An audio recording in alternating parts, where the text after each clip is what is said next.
Hey everyone, Mitch from NZCS here. Today we're going to talk about the focused and other tabs in Outlook. Whether you use the old Outlook still or the new one, you can easily turn on or turn off the focus tab. The way it works is that Outlook automatically determines what should be in your focus mailbox and what should be in the other.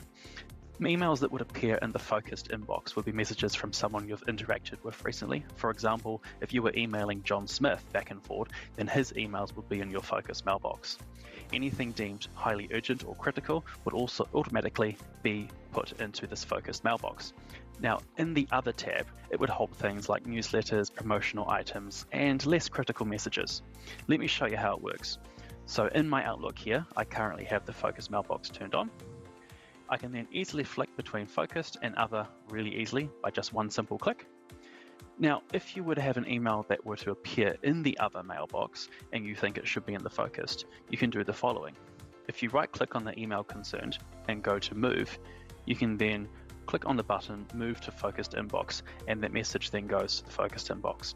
If the sender should always be in focused, then you can simply click on the button beneath the one above and go Always Move to Focus Inbox.